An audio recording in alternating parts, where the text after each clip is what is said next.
Welcome back to the Spector Creative channel. I'm your host, Scott Toy Guru Neitlich, collector and toy making professional. So if you're on this channel, you're getting a really unique perspective, at least I hope you are.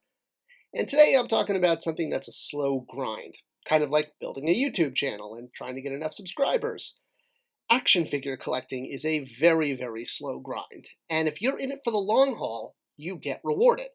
For example, if you're like me, you might collect Star Wars action figures, and in particular, Star Wars Rebel pilots. It just happens to be one of the, call it factions that I really like.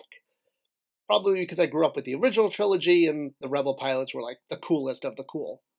Well, usually, most action figures you're going to collect, whatever they are, whether it's a Rebel pilot, or it's a superhero, or a WWE superstar, are going to come single-carded, meaning you're buying them one at a time.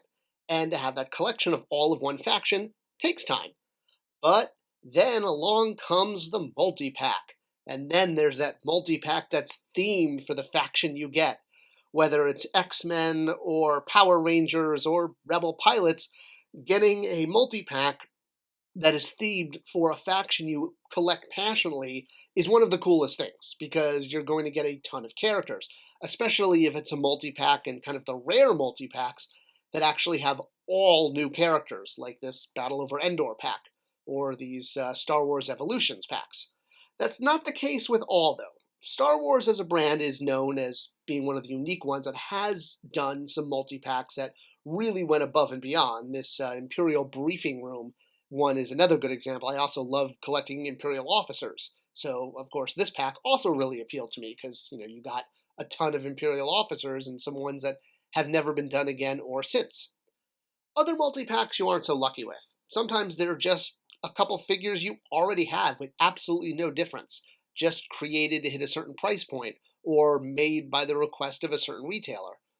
Other times they're put together for increased value because, well, for all of us adult collectors out there, the bulk of toy sales are to kids, or rather gift givers to kids, meaning the end user is a child. So, yeah, most action figure multi-packs are designed for children, or rather designed as giftable items at specific giftable price points. But there are multiple kinds of multi-packs, not to overuse the term. Some of them include exclusive figures, and as a collector we're forced to get them just to get one character that we need to complete a full collection because we're obsessive compulsive. Hey, I'm talking about myself here, alright? Other times multi-packs show up where there are a bunch of single figures that are put together in a master sleeve and sold as one. Kind of odd too. Well, multi-packs go back for years, and there's lots of different kinds. So let's go through and talk about why multi-packs exist, the different kinds of multi-packs, and how some multi-packs can really do amazing things. So for that, we're going to have to do a little toy history. So strap on your toy history hat, grab your toy history magic mallet. Magic mallet? I don't even know what that is. All right, let's talk about the first kind, value packs. So a value pack is basically what it sounds like. It's a multi-pack created by a toy company in order to maximize what the consumer, and usually the gift giver, is going to get.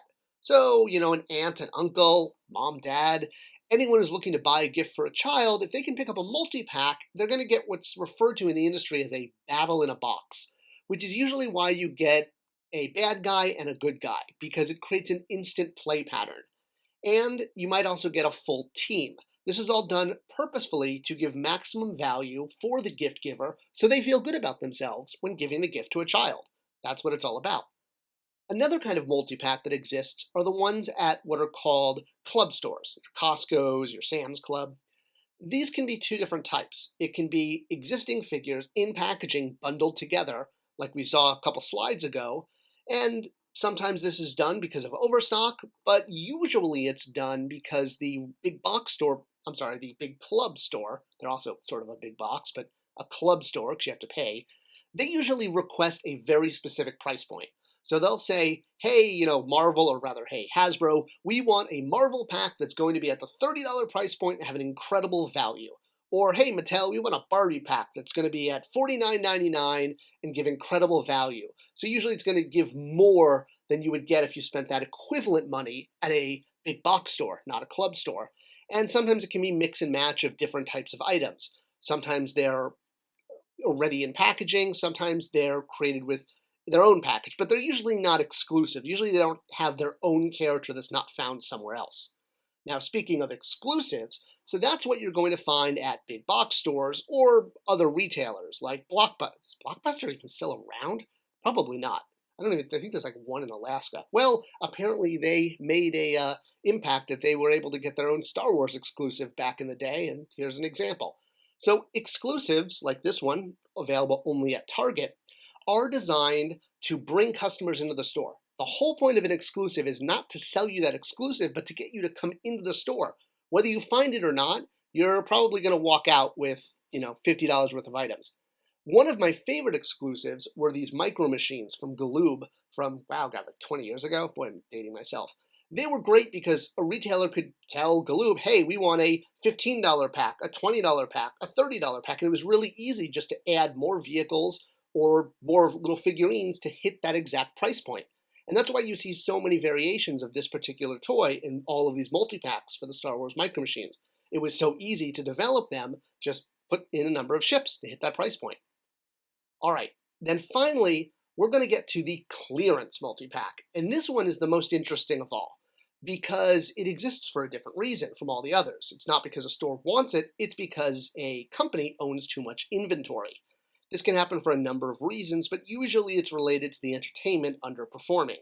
So this is when you'll see a pack that's usually multiple production figures already in their own single-carded package put together in what's called a sleeve with windows where you can see the figure through, and that sleeve holds them all together and is what bundles them with its own barcode so that you can buy them all. Sometimes it's called a value pack, sometimes it's called a clearance pack, but the whole point of it is essentially to liquidate inventory.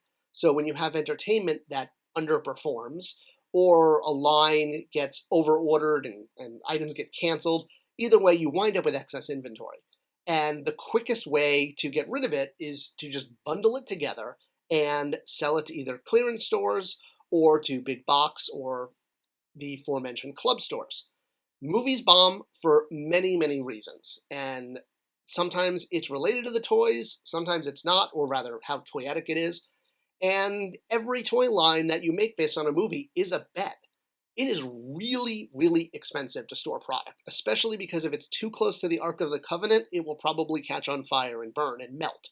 So you don't want that. You don't want to lose product. So you want to try to actually sell it in. Now, clearance box sets, here's where you've got a diamond in the rough. And this is actually what a diamond in the rough is. You know that expression? That's the rough, that's the diamond. See, it's not just Aladdin. It actually is a thing. All right. So a lot of times, the final figure in a line, a notorious example is Yak Face from the original Kenner figures, doesn't ship to the US. It only ships to international, overseas, Canada, Puerto Rico, that type of thing. And that's because those markets are usually behind. Another example is Titus from Masters of the Universe. This figure only shipped to Europe because Masters of the Universe was sort of dying on the shelves in the US, but it had already been produced. So they'll ship these products overseas where the content is still fresh or still doing well. It hasn't peaked yet the way it may have in the US. And a perfect example of the diamond in the rough is at Lord of the Rings. The very last wave contained, in particular, that middle figure, the Moria Orc Lieutenant, the one with the skull on his head from the Battle of Pelennor Fields. I actually saw him in the movie and thought, wow, I can't wait to own that figure. That's going to be cool. And lo and behold, they made him, but because he came so late in the line had already sort of shipped to the US and retailers were done with it. So the only thing to do with the inventory was to put it into a clearance pack and sell it at super discount overseas. I think this one really went to Australia is where it was found.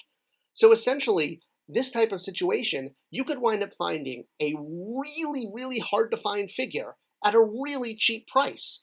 And the collapsing dominoes it takes for this type of situation to happen, for a really rare thing to be sold so cheaply, doesn't happen every day. But it does happen, and it does happen only in these clearance packs. So it's things to keep an eye on, because you never know when a clearance pack is going to contain a figure that just didn't make it into the main line.